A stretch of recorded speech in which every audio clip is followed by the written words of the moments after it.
வணக்கம். நாம இன்னைக்கும் ஒரு விடுகதை தான் பார்க்க போறோம். ஆயிரமாய் கூட செய்யும், ஆரவாரம் எழுப்பச் செய்யும், ஆடி பாடி விளையாடும், அடங்கிவிடும் பெட்டிக்குள்ளே. அது என்ன? இந்த விடுகதைக்கான பதிலை யோசனை பண்ணி வைங்க. நாம அதுக்குள்ளார நல்ல தம்பி படத்தை பார்க்கலாம். இந்த நல்ல தம்பி திரைப்படம் 1949 வெளிவந்த படம். இந்த படத்தோட கதை, வசனம், திரைக்கதை எல்லாமே மேனாள் முதலமைச்சர் CN அண்ணாதுரை அவர்கள் தான் எழுதியிருக்காரு.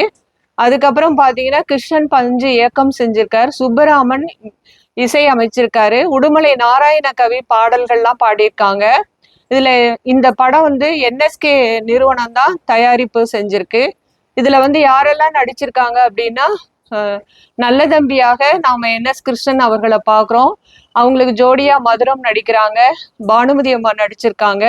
இன்னும் சில துணை நடிகர்கள்லாம் அவங்களோட நடிப்பை வெளிப்படுத்தி இருப்பாங்க. இந்த நல்ல தம்பி படத்துல வரக்கூடிய விஞ்ஞானத்தை வளர்க்க போறேன்டி, மேனாட்டவருக்கு போட்டு காட்ட போறேன்டி அப்படின்னு சொல்லி அந்த விஞ்ஞான பூர்வமான செயல்கள்லாம் இப்ப இன்னைக்கு நடந்திருக்கு. இன்னும் நிறைய பாடல்கள், அப்புறம் நந்தனார் சரித்திரத்துக்கு எதிர்மறையா கிண்டன் சரித்திரம் சொல்லிட்டு அந்த பாடலுக்கு NS கிருஷ்ணன் அவர்கள் அருமையா நடிச்சிருப்பாங்க. TA மதுரமும் கிருஷ்ணன் அவர்களும் அவருடைய நடிப்பு, கதா காலட்சேபம், அவங்களுடைய பாடல், நகைச்சுவை எல்லாமே கேட்டுக்கிட்டே இருக்கலாம் போல இருக்கு.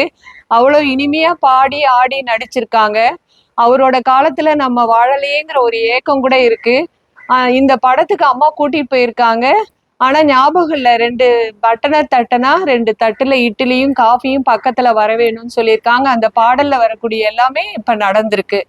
இன்னும் நம்ம CN அண்ணாதுரை அவர்களோட வசனத்தையும் NS கிருஷ்ணன் அவர்களுடைய நடிப்பு, ஆட்டம், பாட்டத்தை எல்லாம் பார்க்கணும்னா இந்த படத்தை ஒரு முறை பாருங்க. ஏத்த இறைக்கிறதெல்லாம் நம்ம பார்க்கலாம். இன்னும் அந்த காலத்துல சில வழக்கங்கள்லாம் இன்னைக்கு மறைஞ்சு போயிருக்கு. அந்த வழக்கங்களை எல்லாம் நாம இந்த படத்தின் மூலமாக பார்க்கலாம். இப்ப விடுகதைக்கான பதில் என்ன அப்படின்னா, சினிமா. நன்றி, மகிழ்ச்சி.